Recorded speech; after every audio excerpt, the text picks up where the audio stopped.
আমার যে ভিভেজ আইডি দেখতেছেন, আপনারা কি ভাবতেছেন এটা আমার নিজের হাতে তৈরি করা আইডি? নো, আমার আইডি ছিল না, এটা আইডিটা ছিল এই ভাই। এই ভাই কি করতো, সে তখন জব করতো, সে জব করে ওই আইডিটা বানাইতো। তো ও হচ্ছে মামা আমি তো জব অত বেশি অ্যাক্টিভ, অত বেশি খেলার সময় পাই না, তুই খেল, তুই ভিডিও ভিডিও বানা। তখন ও আমার দিত 20-এর দিকে, তখন হ্যাঁ, তখন আমি খেলে ভিডিও বানাইতাম ওর আইডি দিয়ে, ও টপ আপ করে দিত। তো আলহামদুলিল্লাহ ওর টপ আপ গুলা মনে হয় সফল হইলো। জি, সফল হয়েছি। আলহামদুলিল্লাহ, হ্যাঁ, টাকা উসুল।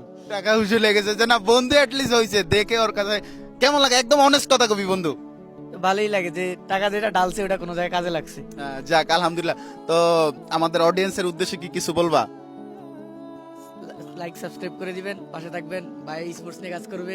এই আর বন্ধু বেস্ট অফ লাক, দোয়া করি তোর জন্য, তুইও জীবনে সাকসেস হ, আর তোর অবদান ভুলার মতো না। Thank you so much. আবার তোমরা এটা ভাইবো না যে এই আইডিটা এখনো তার না, আইডিটা প্রথম 3-4 মাস 5 মাস ও আমাকে ফ্রিতে দিছিল, তারপরে ওকে আমি টাকার মাধ্যমে ওর আইডিটা কিনে নেই এবং কাজ করে এই আইডিতে ভিভে জানি। যদি একটা স্টোরি ছিল, আমার মনে হয়েছিল তোমাদেরকে জানানো উচিত, জানাইলাম, এটাই।